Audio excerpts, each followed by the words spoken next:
কখনো কখনো কোনো মানুষের গল্প কল্পনাকেও হার মানায়। চোখের সমস্যা আর দারিদ্র্য দূর করতে ঢাকায় এসেছিলেন মিজানুর রহমান খান। খেয়ে না খেয়ে নিজের চেষ্টায় পাশ করেছেন মাস্টার্স। এরপর শিক্ষাবৃত্তি পেয়ে চলে যান যুক্তরাজ্যে। মেধার স্বাক্ষর রেখে হন শিক্ষক সেখানে। অর্জন করেন যুক্তরাজ্যের ডিউক অফ এডিনবারা সম্মান। আরও জানাচ্ছেন মুর্শিদ হাসিব, ছবি তুলেছেন মমিনুল ইসলাম মমিন। আমি ডাক্তার দেখিয়েছি, তারা অনেক সময় বলেছে, অনেকে বলার চেষ্টা করেনি। তো সর্বশেষ যেটা বোঝা গেল, আমার চোখে কর্নিয়াতে সমস্যা ছিল। যেমন হয়েছে মাঝে মাঝে চোখে ব্যথার কারণে হয়তো আর সহ্য করতে পারছি না, নিজের চোখে গামছা দিয়ে দু চোখ বেঁধে ফ্লোরে পড়ে গেছি, গড়াচ্ছি আর চিৎকার করছি। কিন্তু এটা যে ট্রিটমেন্ট করাবে বাবার সেই টাকাটাও নেই।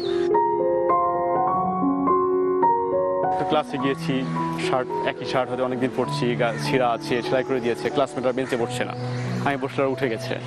বা বাবা হয়তো 20 টাকা বেতনে দিতে পারছে না, স্যাররা বলছে আজকে বেতন দেয়নি, ওকে দাঁড় করে রাখো। এমন হয়েছে পরীক্ষা হল থেকেও বের করে দিয়েছে। কারো কারো কষ্টও ছাপিয়ে যায় কল্পনার সীমানাও। ঢাকা কলেজে ভর্তি হলে উঠেছি, এখন থাকার জন্য তো জায়গা পেয়েছি, বাট খাবো কি করে? তো 1 কেজি আলু সিদ্ধ করেছি, এটা করে হয়তো 2 দিন 3 দিন অন্য কোনো খাবার নেই। তো আমাদের এখানে 2-3 জন হলে বড় ভাই, তারা বললো তুমি একটা কাজ করো, এখানে আরেকটা ছেলে আছে, সে ভালো কিছুই রান্না করতে পারে। ওই দিন রাত 5:30 ঘুম থেকে উঠতাম, উঠে পেঁয়াজ কাটা, মরিচ কাটা, চাল ধোয়া, ডাল ধোয়া, এই কাজটা করে তারপর উনি রান্না বসিয়ে দিতেন, আমি ওনাকে রান্নার কাজে সব ধরনের হেল্প করেছি। স্কুল, কলেজ কিংবা বিশ্ববিদ্যালয়, চ্যালেঞ্জ ছিল জীবনের প্রতিটি পর্বেই। জিরোবার সুযোগ ছিল না কোথাও। মিজানের জীবনে শিক্ষকের সহযোগিতা তাই আশীর্বাদ। মিজান তো অনেক কিছু শিখেছে, আমারও একটা মনে হয় যাওয়ার সময় গেছে, মিজানের কাছে আমাকে কিছু শিখতে হবে, বিভিন্ন ভাষাটা শিখতে হবে, মিজান যদি শেখায়।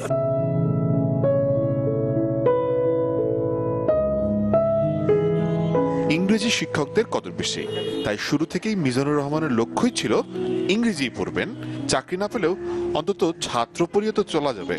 কিন্তু বিধিভাম সেখানেও বাধা হলো শরীর। মা বা বাবার চোখের একটা অংশ নিয়ে ওটাকে ল্যাবরেটরিতে বড় করতে হবে, বড় করে আপনার চোখে আবার ওটাকে বসিয়ে দেওয়া হবে, এটাকে টিস্যু কালচার বলে। এটা ওই সময় আর কি প্রথম দিকে বলছি, এটা খুব বেশি ট্রিটমেন্ট এভাবে সব জায়গায় হয় না, আর এটা সাকসেস রেটও খুব কম। প্রায় 4 বছর এইভাবে চালিয়েছি, প্রায় 8-9টা, একটা পর্যায়ে 8-9টা টিউশন করাতে হয়েছে, কারণ আমার এক করে মেজো ভাই ছোটো ভাইকে ঢাকায় নিয়ে এসেছি, তারা ভিন্ন ভিন্ন কলেজ বিশ্ববিদ্যালয়ে পড়ছে, ওদের খরচ, আমার খরচ। সবশেষে ঢাকা বিশ্ববিদ্যালয়ে শিক্ষক হিসেবে যোগ দেবেন, তখনও বিমুখ ভাগ্যবিধাতা।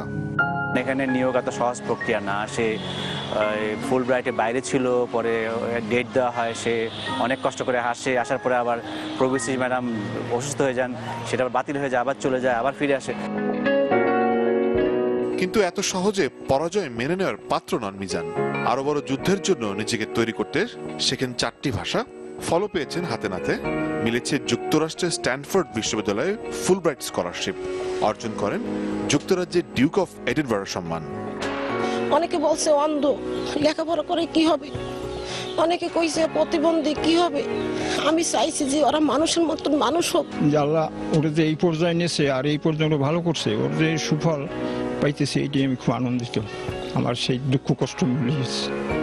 পরিবার, শিক্ষক এবং বন্ধু বান্ধব সবারই আশা মিজানুর রহমান এখন পাল্টে দেবেন তার মতো গরিব পরিবার থেকে উঠে আসা মানুষের গল্পগুলো।